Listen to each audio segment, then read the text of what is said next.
უმაღლეს ხელოვნებად ქცეული სანახაობა და მისი უდიდებულესობა. მაყურებელი, წარმატება და წარუმატებლობა, ობიექტური შეფასება და სამართლიანი კრიტიკა. თეატრზე უზომოდ შეყვარებული ადამიანები, სცენაზე და სცენის მიღმა. ავანსცენა. ნიკა წულუკიძესთან ერთად, რადიო იმედზე.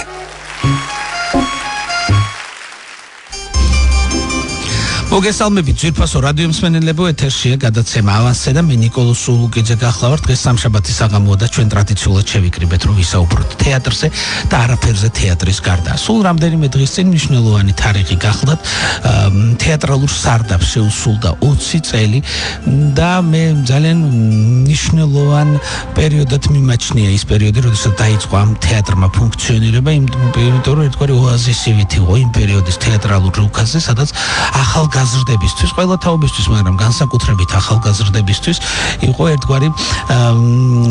საყვარელი ადგილი, სადაც მიდიოდნენ თანამოაზრეებს ხედავდნენ და შემდგომ უკვე დაემთხვა პერიოდი, როდესაც აკადემიურ თეატრებში დაიწყო რემონტი და უკვე სხვა მცირე თეატრებთან, შემდგომში უკვე თავისუფალ თეატრთან ერთად სწორედ ამ თეატრებმა შეძლეს და გადაარჩინეს მაყურებელი და შეუნარჩუნეს მაყურებელი დიდ თეატრებს, რომელიც უკვე რემონტის შემდეგ დაუბრუნდნენ და სწორედ ამ თემაზე სასაუბროთ ჩვენ გადაცემის პირველ ნაწილში მოვიწვიეთ თეატრმცოდნე ქალბატონი მანანა ტორიაშვილი, რომელიც აქტიურად იყო ჩართული იმ მოვლენებში, როდესაც იწყებდა ეს თეატრი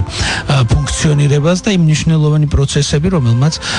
ძალიან საინტერესო გახადა იმდროინდელი თეატრალური ცხოვრება. გადაცემის მეორე ნაწილში თავისუფალი თეატრის პრემიერაზე ვისაუბრებთ. მსახიობი თიკო კორძაძე და რეჟისორი მაია დობურზგინიძე იქნებიან სტუმრად და გადაცემის მესამე ნაწილში ჩვენ ჭაბუკიანის საერთაშორისო ქორეოგრაფიულ ფესტივალზე ქალბატონი ნატაშა დიღმელაშვილი სტუმრებთან ერთად გვიახლება. ახლა კი ქალბატონ მანანა ტორიაშვილთან ვიწყებთ საუბარს. მოგესალმებით ქალბატონო მანანა, ძალიან დიდი მადლობა. მოგესალმებით ნიკოლოზ. მოგზანდით ჩვენთან გადაცემაში სტუმრად და თავიდან ალბათ სანამ შექმნაზე ვისაუბროთ, აუცილებელია ვისაუბროთ მნიშვნელობაზე თეატრალური სტარტაპის, რადგან ეს იყო ადგილი, როგორც წეგან მოგახსენეთ, სადაც ბილეთებს ვერ იშოვიდი ვერასოდეს, იმიტომ რომ წინასწარ ყიდულობდი, ეტეოდა დაახლოებით 100-110 ადამიანი თუ სწორად მახსოვს და ასწრებდნენ კლასები, თანამშრომლები ერთად მიდიოდნენ ჯგუფურად და რაღაცა ოჯახური გარემო იყო. რა მნიშვნელობა ჰქონდა იმ პერიოდში თავისუფალი თეატრის და უკაცრავად თეატრალურ სარდაფის დაასრულება? ხო, ყველა არ შეგეშალა, იმიტომ რომ ეს დაარსეს ერთად, მე როგორც ვიცი, ლევან წულაძემ და ვარსემაშვილმა, რასაკვირველია, იქ დამფუძნებელთა შორის იყო ძალიან დიდი ფიგურა, ასევე შოთა გლურჯიძე, მერე იყო ოთარეგაძე, გოგი მარგველაშვილი, ეს რამდენიმე და მნიშვნელობა ჰქონდა, როგორ იცი, თავისუფლების სული შემოიტანა ქართულ თეატრალურ სივრცეში. მე ასე მგონია, იმიტომ რომ იცით, დიდ თეატრებში დადგმა ცოტა არ იყო მთლად ესე თავისუფლად ადვილი. ესენი გამოვიდნენ, ახალი დამთავრებული არ ჰქონდათ, მაგრამ ესენი იყვნენ სწორედ იმ პერიოდში, როდესაც მათ უნდოდა დადგმა. და მე უფრო ეგაძეს ავთოვარსემაშვილს, ლევან წულაძეს გულისხმობ და თითქოს არ იყო ეს სივრცე, იმიტომ რომ მე მახსოვს, მე და ლევან წულაძე დავდიოდით ხოლმე ხან სხვაში, ხან სარდაფში და ვეძებდით სივრცეს. და მე უცებ გავიგე, რომ აი ჩავედი სარდაფში და ნახე უცებ ყველა მსახიობი, რეჟისორი ერთიანად მუშაობდნენ. მახსოვს სწორედ აი პირველად რო ჩავედი, ბატონ ავთოს საჭმელი მოქონდა, აი ეს კადრი მახსოვს, მე დიდხანს კამათობდით რაღაც რეპეტიციებზე, იქ რომლის ჯობია, რა იყო და ესეთი მთელი შემოქმედებითი ატმოსფერო იყო. და ეხლა თქვენ რასაც მეუბნებით, ეს არის შემდეგ პროცესს ეხება, ხო? მთლიანად აი ამ დაახლოებით 10 წლიან პროცესს თეატრალური სარდაფის, მაგრამ ძირითადად ეს იყო რუსთაველის განძირზე როცა ფუნქციონირებდა. კი, რუსთაველის განძირზე, იმიტომ რომ მე უკვე 2000 წლის შემდეგ ჩამოყალიბდა ვაკეში. ეს იყო ადგილი, სადაც ყველა შეეძლო რეალიზება თავისი ფიქრების, ოცნებების, მოსულიყო სტუდენტები, გაეკეთებინათ ის, რაც როგორც მათ უნდათ, ახლა იქ აკრძალული არაფერი არ იყო ისეთი, არც იმათ მოქონდათ, მაგრამ ყოველ შემთხვევაში ეს იყო თავისუფალი სივრცე, თავისუფალი შემოქმედებითი აზროვნებისთვის. აი მთავარი თქვენ კითხვაზე არის ეს იყო. და მე რა არის, რომ აი კომუნისტური სიტუაციის შემდეგ უცებ გაჩნდა ადამიანში ის რომ მე ვარ თავისუფალი და როგორ შემიძლია მოვიქცე ამისთვის ჭირდება სივრცე ხო და აი სწორედ ეს გაჩნდა მე როგორ არიცით რომ მე ბატონავთოს ველაპარაკე რომ იყო ისეთი ჯურღმული აი რუსთაველის თეატრის სარდაფში შედიოდა რაღაც ჯურღმულში ერთი კარით და ბატონმა და რადგანაც მედალევანი ვეძებდით მე რაღაც პერიოდში მე რაღაც დისერტაციისთვის რაღაც სხვაგან გავედი სულ რამდენიმე თვე და უცებ ხედავ რომ იქ არიან ეს სახეობები ხო და სახეობები კი არა რეჟისორები ხო და მე თეატრალურ სარდაფის ემბლემა შოთა გურჯიძემ გააკეთა ვირთხა ნიშნად იმისი რომ იქ რო შევიდნენ ვირთხები დარბოდნენ მე ნელ-ნელა ეს დაიხვეწა დაიდგა სპექტაკლი ხო ეს უკვე 200 წლების შემდეგ თაგვით დაიდგა და რო შევედი ესე დამხვდა ეს სიტუაცია მე უკვე სპექტაკლი 1997 წლის 31 მარტს თეატრალური სარდაფი გაიხსნა ავთო ვარსემიშვილის სპექტაკლით სიკვდილის როკვა და რასაკო სტრინბერგის და რასაკუროლია ეს არის ერთ-ერთი უმნიშვნელოვანესი ფაქტი აი იმ ხაზიდან რასაც ქვია ავთო ვარსემიშვილის თეატრის შემოსვლა ამ სარდაფში თუნდაც იმ ფაქტის გამო რომ რამაზ ხვიკვაძე გურამ საღარაძე და ნანა ფაჩვეშვილი თამაშობდნენ და იხუმრა კიდევაც რამაზ ხვიკვაძემ რომ რუსთაველის თეატრში დაიწყო მან სად ვიწყებ და სად ვამთავრებ მოღვაწეობას აი ჯერ კიდე თაგვები რო დარბოდნენ მაგრამ უცბად გადაიქცა თეატრალურ ოაზისად მე ოთარ ეკაძე დგავდა აი 97 წელს ვამბობ სპექტაკლს და მე დაიდგა სამგროშიანი ოპერა ლევან წულაძის და იყო აი ესევე დიდი ანშლაგით წავიდა მე 98 წელს როგორც ბატონმა ავთო მითხრა იმიტომ რომ მე 98 წელს ვნახე იყო ჰამლეტი და ბატონი ავთო მიდის თეატრიდან და რამდენიმე წელიწადში ქნის თავისუფალ თეატრს ასე რომ იქ რჩება უკვე ლევან წულაძე თეატრალურ სარდაფში ოთარ ეკაძე და სხვა თავისუფალი რეჟისორები და თანამოაზრეთა გუნდი მსახიობებისა რომელმაც ძალიან მნიშვნელოვანი წვლილი შეიტანა არჩი სპექტაკლები რო ჩამოვთვალოთ ალბათ ქალბატონ რომანანა რომელიმე გამოგრჩება მსახიობებიც რო ჩამოვთვალოთ გამოჩვება მაგრამ აი ყველაზე ისეთი სპექტაკლი რომელი იყო რომელსაც ყველაზე მეტად უყვარდა მაყურებელს ეს სპექტაკლები და აი რომელს გამოყოფდით რომელსაც რაღაც ხელწერა შექმნა იმ დროინდელი თეატრალური ფორმისა რასაც სარდაფი თავაზობდა სანამ თეატრალური სარდაფი აი ოფიციალურად ჩამოყალიბდებოდა იყო მზადება მე გითხარი რომ მე და ლევან წულაძე დავდიოდით ხან სარდაფებში ხან სხვენებში რაღაცა და ამავე დროს თანამშრომლობდით თეატრალური ინსტიტუტის სასწავლო თეატრთან ანუ ისინი გვითმობდნენ ადგილს მე დავრბოდი ქაღალდებს ვაგროვებდი ხელს ვუწენებდი რომ იქ დაედოთ ესა მოეცათ ნებართვა იმიტომ რომ ლევანს არ უყვარდა ესე სიარული და თხოვნა და რაღაცა და აი მაშინ შევხვდით სრულად შემთხვევით და დაიდგა პირველი სპექტაკლი ინსტიტუტის სტუდენტებისა სადაც იყო ეს იყო ზურა ინგოროყვა რომელიც მე რუსთავის თეატრში იყო და ახლა რუსთაველის თეატრშია დუტა სხირტლაძე გია გოგიშვილი გიალია ხო გიალია ახლა აღარ ვთქვი შინაურულად თუმცა შენთან ისე თავისუფლება ნიკოლოზ რო ესეც შეიძლება ეკა ანდრონიკაშვილი ქეთი ცხაკაია და აი ისე მეუხერხულება რა არ გამოვჩეს იმიტომ რომ ეს არის ჩემთვისაც საუკეთესო წლები და ამიტომ ცოტა ღელვასთან აკავშირებ იმიტომ რომ ყველაფერმა მე თვითონ მონაწილე ვიყავი და დასვისე ცოტა დროა 20 წელით იყო ფაუსტი ეს იყო 95 წლამდე სტუდენტური მე ეს 95 წელს შედგა მარიო და ჯადოქარის პრემიერა ასევე სასწავლო თეატრში შემდეგ ეს მარიო და ჯადოქარი გადავიდა თეატრალური სარდაფის რეპერტუარში სამგროშიანი იყო პირველი მე გადავიდა ეს თუმცა მე უკვე სარდაფში ეს სპექტაკლი არ მინახავს იმიტომ რომ ზეპირად ვიცოდი ეს უკვე მე დავწერეთ ერთად ლევან წულაძე შოთა გლურჯიძე და ვიყავით მე და იყო თავიდან ბოლომდე ესეთი ათვლილი ისცენირება ამ მოთხრობის და თამაშობდა მურმან ჯინორია მე რომ მკითხო არ ვიცი ახლა ეს როგორ მაგრამ ერთ-ერთი პირველი სპექტაკლი იყო როდესაც დასი შეიკრიბა სხვადასხვა თეატრებიდან იყვნენ სტუდენტებიც და ჩატარდა სპექტაკლი. კოსტიუმები შეიკრა და წარმოიდგინე 95 წელს ნიკოლოზ არც საჭმელი, არც ასმელი ეხლა ძალიან უხერხულია, მაგრამ აი როგორ მახსოვს იცი რომ პირველად გაიხსნა სადღაც კაფე ზუსტად სასწავლო თეატრის წინ და აი პირველად ვნახეთ ეს და პირველად რომ მახსოვს მიშა გომიაშვილი გაგვიმასპინძდა მაშინ და ეს იყო როგორი დღესასწაული რომ ეს იგი რაღაც სადღაც შევედი და იქ დღე და ღამე მუშაობდი დეკორაცია კოსტიუმები უმაღლეს დონეზე და მე მიმაჩნია ახლა იქ შორიდან კი არ დავიწყე რომ ეს იყო ერთ-ერთი პლუს საუკეთესო სპექტაკლი საერთოდ შოთა გლურჯიძეს ძალიან დიდი როლი აქვს თეატრალურ სარდაფის ფუნქციონირებაში იმიტომ რომ რეპერტუარის განსაზღვრაშიც ერეოდა ის ერეოდა ცუდი სიტყვა შეიძლება მაგრამ ის ესე იგი განსაზღვრავდა რა რაღაც სადარაჯოზე იდგა მე ხატვარი არაჩვეულებრივი ყველა რეპეტიციას ესწრებოდა და უპატიოსნესი ადამიანი რომელიც ესე იგი რაღაც ეშინოდათ კიდეც ზასი ზოგიერთ სახეებს მე ძალიან მომწონდა მე თვითონ მიყვარდა ეტსეტერა კარგი სპექტაკლი ხო შენ ანახი და კი როგორ არა სკოლიდან დავდიოდით სკოლიდან დავდიოდით ხო და ეტსეტერა მე მგონი 2000 წელს იყო და აი მახსოვს რომ ის რაც იყო გარეთ კაბუს და დუტას დუეტი იყო მახსოვს ბესო ბარათაშვილი იყო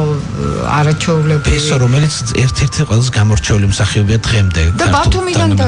ბათუმიდან ჩამოვიდა და სარდაფშიდან დაიწყო მე ახლა ესე ვიცი ყოველ შემთხვევაში იმიტომ რომ სულ იქ იყო მე არაჩვეულებრივი იყო ახლა იმ ფაუსში მე რო პირველად თქვი როცა სტუდენტები იყო ქეთი ცხაკაია გრეთხენს თამაშობდა ოღონდ იქ ახლა თომას მანირაშოშია გოეთეს თავიდან ბოლომდე ვერ დადგა უზარმაზარი იყო ამიტომ არ იყო მთლიანი და მე უკვე აქ დადგა თუჯინური სპექტაკლი ლევან წულაძემ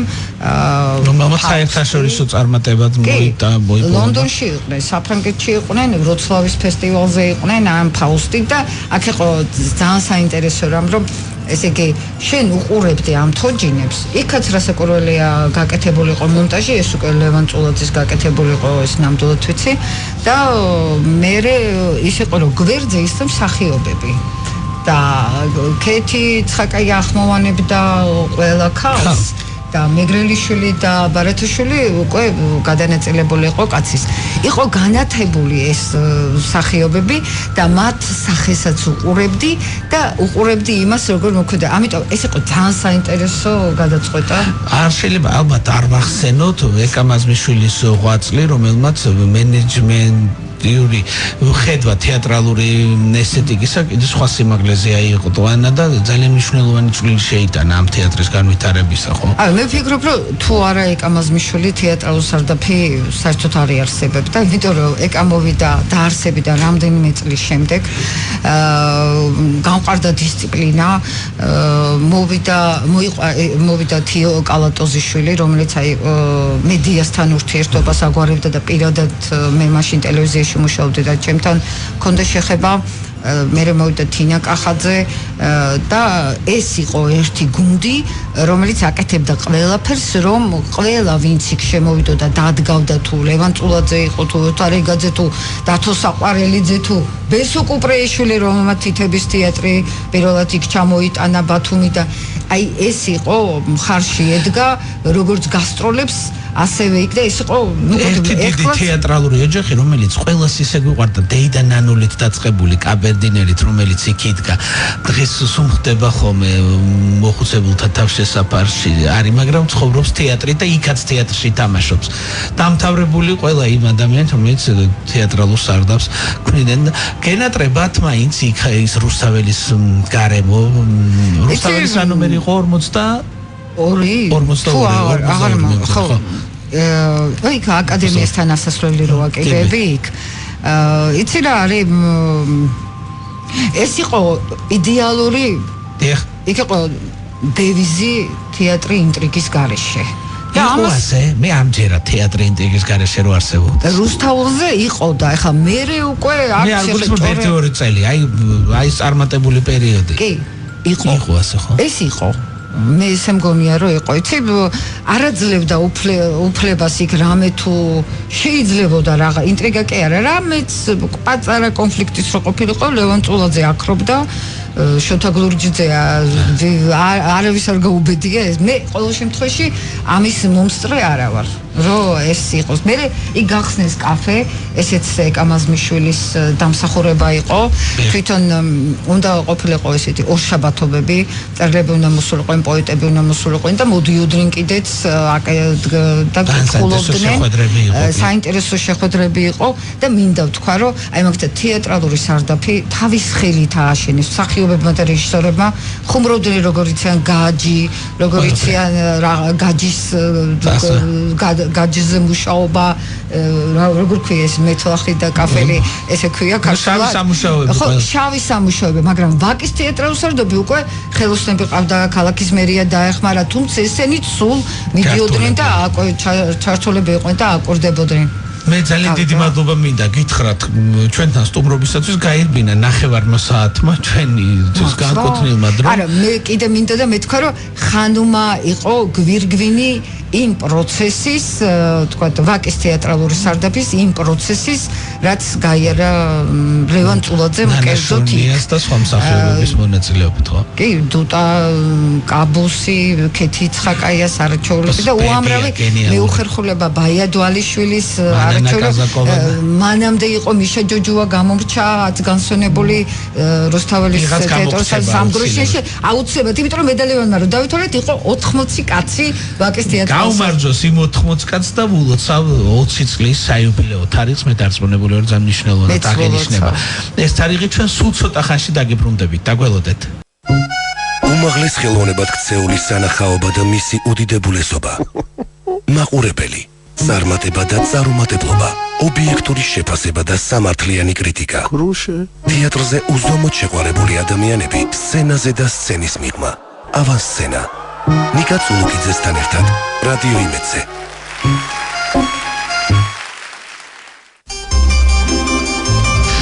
დაგებრუნდით ისე ძვირფასო რადიო მსმენელებო როგორც უკვე მოგახსენეთ ჩვენი შემდგომი ნაწილი ეძღვნება პრემიერას რომელიც თავისუფალ თეატრში გაიმართა და მე ძალიან მიხარია რომ ჩვენ შემოქმედებითი ჯგუფის ნაწილი ყავს სტუმრად მაია დობორჯგენიძე რომელმაც დადგა ეს სპექტაკლი და ასევე მთავარი როლის შემსრულებელი თიკო კორძაძე მე ასევე მოგახსენებთ რომ სპექტაკლში მონაწილეობენ ქეთა ლორთქიფანიძე მამუკა მუმლაძე და მარიამ ნადირაძე მიხარია ხოლმე ყოველთვის როდესაც გულწრფელად შემიძლია ვისაუბრო სპექტაკლზე გახარებულმა რადგან ყოველთვის არ შედგება ხოლმე პრემიერა რაც არ უნდა წარმატებული შემოქმედებითი გუნდი არსებობდეს იმიტომ რომ თეატრის სინთეზური ხელოვნება და ყველა რგოლმა თუ არ გაამართლა წარმოდგენა საინტერესო არ გამოდის აი ეს შემთხვევა როცა გულწრფელად მინდა მიულოცო თავისუფალ თეატრს და მის მოყვარულ მრავალრიცხოვან აუდიტორიას კიდევ ერთი ძალიან საინტერესო სპექტაკლის შემატება რეპერტუარში რომელიც პირდაპირ მნიშვნელობით ყოველგვარი მეტაფორისა და ქვეტექსტის გარეშე ქადაგებს სიკეთის კეთებას და თუ როგორ შეგვიძლია რომ სიკეთით ჩვენ გაუხანგრძლივოთ ადამიანს სიცოცხლე და რამხელა მნიშვნელობა აქვს ფსიქოლოგიურ მომენტს განწყობას იმას რომ ჩვენ შეგვიძლია ერთი თუნდაც კეთილი ტყუილით ისეთი ამბები დავატრიალოთ რომ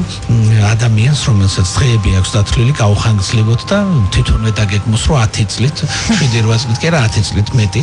იცოს ხო მოკლედ ამის გარდა მე არ მიყვარს ხოლმე როცა ეკითხები რომ რაზეა სპექტაკლი და ესე თქმა გინდოდა და ესე თქმა უნდათ უნდა მივიდეს მაყურებელი ნახოს მაგრამ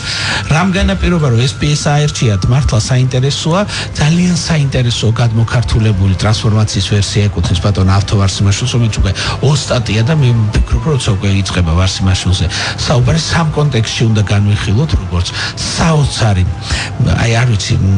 ადამიანი რომელსაც შეუძლია შექმნას თეატრალური დღესასწაულები და თეატრალური მენეჯმენტი რას ქვია თეატრის დაარსებით დაწყებული თეატრში მუდმივი დღესასწაულები დამთავრებული ასევე გადმოქართულების ავტორი ტრანსფორმაციის ადაპტაციის დრამატურგიული ტექსტისა რომელიც ზუსტად არგებს თავის მაყურებელს სოციალურ-პოლიტიკური აქცენტებით რაც ყველაზე მნიშვნელოვანია დღეს და რაც არის სარჩული 2001 წლიდან თავისუფალი თეატრის დაარსებისა და ნუ რეჟისორზე ახარაფერს ვამბობ რომელიც ამ წუთის გასტროლებზეა და მე მგონი ძალიან წარმატებით მიმდინარეობს მე Facebook მუქით მოუკარი თვალი რამდენიმე ნაწყვეტს სპექტაკლისა სხვადასხვა ქალაქებში ტურნე აქ გრიბოედოვის თეატრის სახელით ამჯერად და მე წარმატებას უსურვებ ბატონ ავთოს და თელმის შემოქმედებით გურჯ. მაია დობოჟგინჯა და თინათინ კორზაძე არიან ჩვენთან სტუმრად. პირველი სიტყვა რეჟისორის არის ალბათ მაია მოგესალმებით, დიდი მადლობა რომ დაგვდეთ პატივი და მოგფინეთ ნათელი და რამ განაპირობად რომ სულ ცოტა ხნის წინ გამოუშვით თქვენ ერთი პრემიერა და თქვენი ტემპებიდან გამომდინარე მე 4 წლიან პაუზას ველოდებოდი მაგრამ მეც ასე ველოდებოდი რომ არა ბატონი ავთო არის იმაშვილი ალბათ გაიწელებოდა პრემიერიდან პრემიერამდე დრო პიესა იყო ვერ ვიტყვი ნამდვილად რომ ეს იყო ჩემი ანუ ნაპოვნი პიესა ამ შემთხვევაში მართლაც ბატონმა ავთომ წაიკითხა ეს პიესა და რაც გავუჩნდა სურვილი რომ დადგმულიყო ჩვენთან თეატრში. რაღაც შემომთავაზა რომ მოდი დავდგათ. მე წავიკითხე და მართლა გითხეთ თავიდან რაღაცა ვერ მივხვდი თუ საბოლოო შედეგი ასეთი ტკბილი და თბილი იქნებოდა. მაგრამ რა ვიცი, აი ორი თვე ვიმუშავეთ ხო თიკო თუ ორი თვის მუშაობა ბევრი რაღაცა შევასწორეთ, გადავაკეთეთ, ქართულად მოვეკეცით, ასე ვთქვათ, მოვჭერით, გადავანაცვლეთ, ჩაერიეთ, მოკლედ რომ გაიგოს პტუშკინამ ალბათ ანი ნერვიულებს, მაგრამ მე მგონი ცუდი არ გამოგვივიდა ეს ვარიანტიც, მგონი ძალიან კარგია და მიიღო, ნამდვილად მიიღო მაყურებელს. საბოლოო შედეგი მართლა არ მოველოდი და რა ვიცი, ბატონო თუ მაინც ხშენც თქვი რომ ზუსტად იცის და თქობა რომ აირჩია ეს პიესა და გამოთქვა სურვილი რომ ეს დადგმულიყო ჩვენთან თეატრში, ალბათ სწორედ მისი ეს რაღაცა წინათ გრძნობაა რომ ზუსტად იცოდა რომ გაამართლებდა და ძალიან მირიდება ამის თქვა, მაგრამ მართლა არ ველოდით, მე მგონი არც ერთი გვინდოდა, მაგრამ არ ველოდით რომ ესეთ საბოლოო ჯამში ესეთი საინტერესო თბილი სპექტაკლი გამოვიდოდა. ჯერფას რადიო მსმენელებო, მე მინდა ახლა თიკო კორზაძეს ვკითხო, შემდეგი შეკითხვა. თიკო, ძალიან რთულია გრიმის, კოსტუმის, პარიკის გარეშე ითამაშო მოხუცი, ახალგაზრდა შუშპარად მდგეფარე მსახიობმა, მით უმეტეს ბოლო პერიოდში არაერთი მოხუცის განსახიერება მოგიწია ვალსიძილის წინ, ღმერთო დაგვიფარე ჩვენ და ადამიანიც თაჩენი ასაკის ქალბატონს არ თამაშობ, ბებიას თამაშობ, არ იყო რთული, მით უმეტეს როცა ბეწვის ხიძე დანის პირზე უნდა გაიაროს მსახიობმა, როცა არ უნდა დაემსგავსოს მოხუცებს, რომელიც უკვე ნათამაშები აქვს, მით უმეტეს ბოლო მოხუცი ისიც ინტელექტუალური ქალბატონია, ესეც ინტელექტუალური ქალბატონი და მე უნდა ავღნიშნო გულწრფელად, რომ აი ძალიან მნიშვნელოვანი სამსახიობო ოსტატობა გამოავლინა მსახიობმა თიკო კორზაძემ, რომელიც შეძლო და თავისი არტისტული პალიტრა იმდენ მრავალფეროვნად წარმოაჩინა, რომ არც ერთი საშემსრულებლო ხერხი, დეტალი, ნიუანსი იმ პერსონაჟიდან არ გადმოიტანა. აი როგორ იყო ამ პერსონაჟზე მუშაობა და კიდევ ერთხელ ვიტყვი, რომ აი ძალიან რთულია ეს, რომ პარიკის, გრიმის და რაღაცა ყველანაირი გაზმულობის გარეშე შეძლო. მოგესალმებით, მივესალმებით თქვენს მსმენელს, ჩემო ნიკოლოზ, მიხარია, უღრმეს მადლობას გიხდით, რომ მოგვიწვიეთ. ხო, რა ვიცი, აბა ალბათ ხადვილი რა არის, არ ვიცი. თემა ბიოლოგიის მას ნადვილი გენეცველი ნაყინის ლოკვა აღიჭვა და ეგ არის. ხო, ალბათ ეს არის, ხო რაღაცნაირად კასკადი მიეწყო ესეთი ამ მოხუცი ქალბატონების და სულ ესეთ ხუმრობით, ასე ვთქვათ, ამბობდი რა ჩამიწყეთ და რას მერჩით და რა დაგიშავეთ და რატოა ესეთი ის, იმიტომ რომ მართლა რაღაცა ხუთი როლი თუ ბოლო ეს ღმერთოდან მე რიჩარდშიც ესეთი მსოვანი ქალბატონია ეს ვალსი რაც ახსენეთ ჩემო ნიკა და შემდეგ აი ეს მაიკოს სპექტაკლში ეს უკვე ქალბატონის სოფიკო ნათამაშები, რომელიც მეც აი დობოსტკუმის არ იყოს თავიდან რაღაცნაირად ისე შევხვდი, რომ შემეშინდა მართლა, იმიტომ რომ ჩვენი არტისტის ასე ვთქვათ მთავარი რაც არის ეს მოხდეს გარდასახვა, მოხდეს რაღაცა აი გარდაქმნა, შენი გმირის შენ არ უნდა იყო და არ უნდა გავდეს კიდე ამ შენ ათამაშებ გმირებს და ალბათ რთულია და პირველ რიგში ეს მეშინოდა, მაგრამ რა ვიცი, აბა მე მგონი თუ ეს მოხერხდა, რომ ასე უგრიმოთ, ყველაფროთ პარკის გარეშე და ასე შემდეგ და ასე შემდეგ ეს მოხდა. ეს ალბათ მარტო ჩემი გამარჯვება არ არის, ჩემონიკა, ეს ერთობლივია რაღაცნაირად. მაიკოსი რეჟისორის ჩემის პარტნიორებიდან ყველას ჩვენი ხელოვნება სინთეზურია რა ყველაზე ხარ დამოკიდებული და ალბათ ამის ბრალია და ძალიან დიდი მადლობა ასეთი შეფასებისთვის არ ჩანს თორე წითელი ვარ არ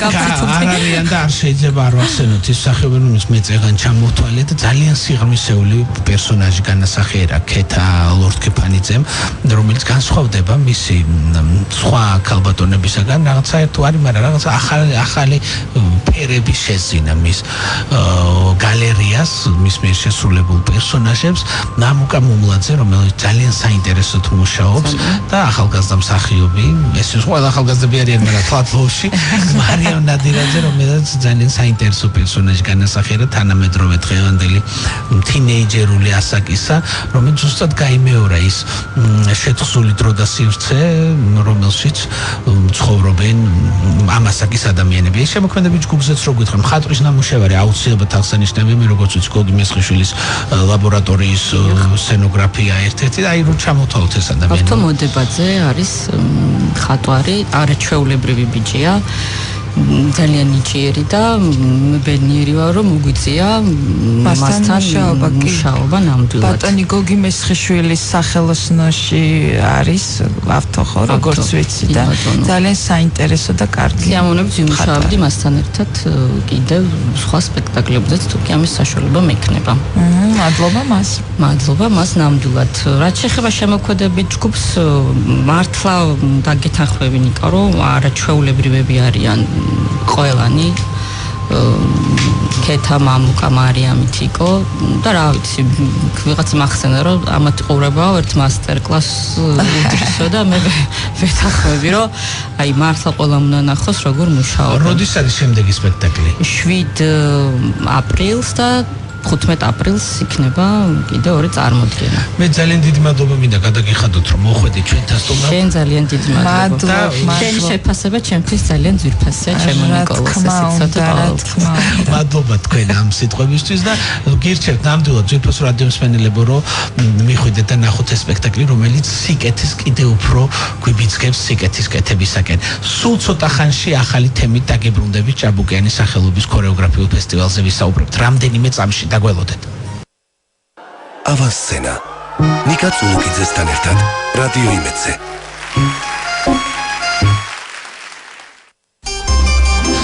დაგიბრუნდით ისევ ძვირფასო რადიო მსმენელებო და როგორც უკვე მოგახსენეთ ვახტანგ ჭაბუკიანის სახელობის თბილისის მეოთხე საერთაშორისო ქორეოგრაფიული ფესტივალი კონკურსი ჩატარდა დაიხურა 2 დღის წინათ და ჩვენ ყოველთვის აქტიურად ვცდილობთ ხოლმე გავაშუქოთ ჩარშანად ვზანდებოდა ქალბატონი ნატაშა დიღმელაშვილი ჩვენთან სტუმრად რომელიც რაღაცა აი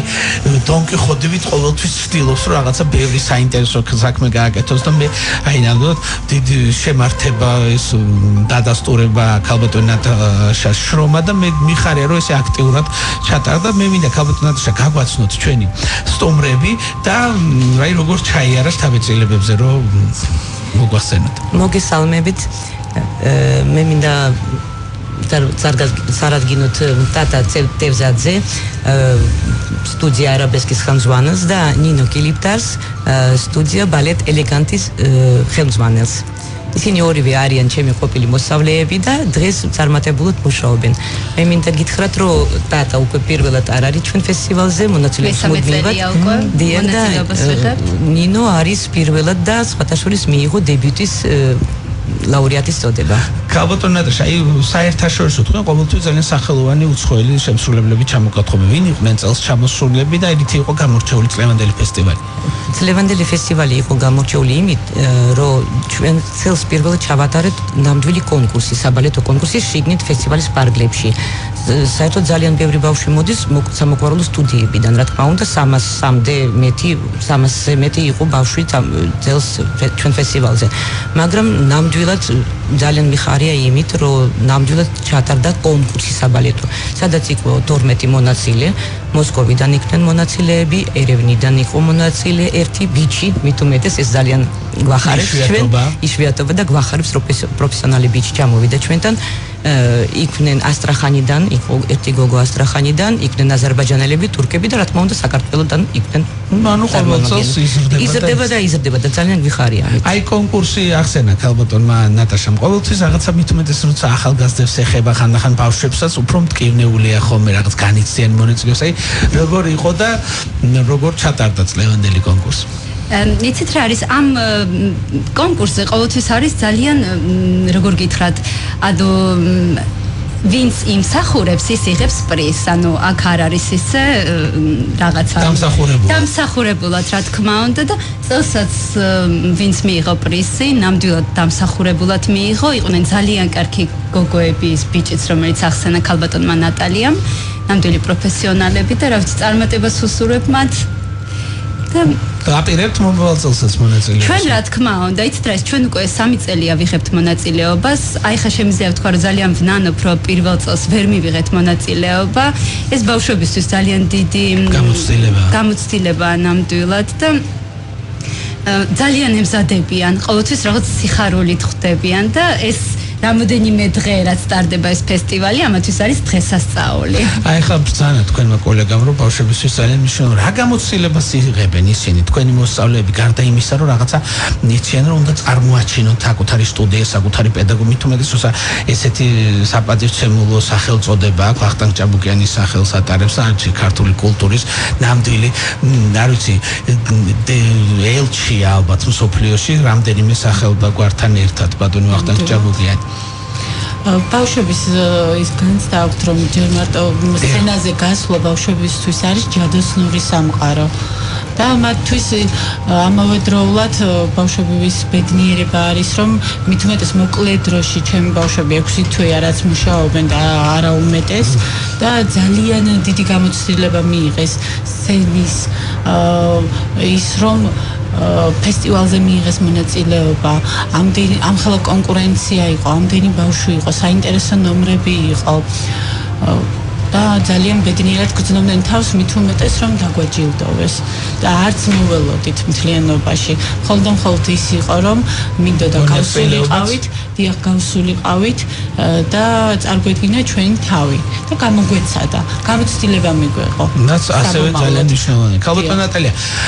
აი თქვენ ჩამოთვალეთ ის ქვეყნები, საიდანაც იყვნენ წარმომადგენლები ჩასული. აი შემდგომში როგორ ვითარდება ხოლმე 4 წლის გამოცდილება, რა მაგალითს გვაძლევს? აქედან თუ არის მიწვევები და უკვე გზა თუ ეხსნება ჩვენ შემსრულებლებს უკვე საერთაშორისო ბაზარზე? რა თქმა უნდა, ჩვენ ერთხელ უკვე გავაკეთეთ ის რომ ჩვენ დავაჯილდოვეთ ბათუმის სკოლის წარმომადგენელს, რომელიც გაუშვით ბერლინის ფესტივალზე, ტანც ოლიმპიაკეთი ფესტივალი. ნამდვილად იქ არაფერი არ იმსახურა, მაგრამ ძალიან დიდი გამოცდილება მიიღო და კიდე ჩვენი ფესტივალის ერთი ბიჭი, რომელიც იყო გამარჯვებული ბაკოს აკადემიიდან, მე 1 წლის შემდეგ ბაკოშიც დაინახეს და დააჯილდოვეს პრეზიდენტის სტიპენდიით. ეს ძალიან დიდი დამსახურება. ჩვენ შემდეგ უკვე აი შარშან ჩაატარეს ბაკოს ფესტივალი, საერთაშორისო ფესტივალი. იმიტომ აი რაღაც კარგი წამოწყება წამოვიდა ჩვენგან, რაღაც ხედავენ და იქაც აკეთებენ სხვა ქვეყნებში, რაღაცას აკეთებენ თავისი და ძალიან ვიხარია ეს. იგი პირველი მერცხლები ვართ ჩვენ, ესე გამოდის რა. მე მახსოვს შარშან საპროფესოროში ნატაშა როცა რეკავდა ტელეფონით თავის მეგობრებთან სხვადასხვა ქალაქებში საზღვარგარეთ და იქნებ დააწესო პრიზი გადმორიცხო ფული. მე ვთქვი, წაიღე ეს ფული შენი მეგობრები თუ ქნია რა. არა, მე ბავშვებს უნდა გავუკეთო და მართლა ძალიან ცელსაც გავაკეთეთ. აი ბავშვთა ფედერაცია სხვადასხვა პირველად გააკეთეთ ცელს რომ დავარიგეთ სხვადასხვა პრემიები, ფულადი პრემიები და ისეთი გახარებულები იქნენ ბავშვები. აი პატარა ბავშვი მარტო სიგელი ამოვიდა ხელში. მარტო სიგელი არა, მარტო სიგელს არ ვაზრ, საერთოდ პრიზებს ვაზრებთ ყოველთვის და ძალიან საკმაოდ კარგი პრიზები გვაქვს ჩვენთან. მაგრამ აი ეს ფულადი პრემიები რომ მიიღეს, შარშან კი მიიღო ერთმა ბავშვმა დააფინანსეს ერთი ბავშვი მარტო და მიიღო ეს 500 ევრო. ეს თხოვე ძალიან ჩვენ ბავშვთა ფედერაციის პრეზიდენტს და თხოვე მოდი დავარიგოთ სხვა ბავშვებს და ნუ რაღაც ნაცვლად გავაკეთოთ. ვაიმე ისეთი გახარებულები იქნენ ეხლა თურქეთიდან გვირეკავენ იქიდან გვირეკავენ ვაიმე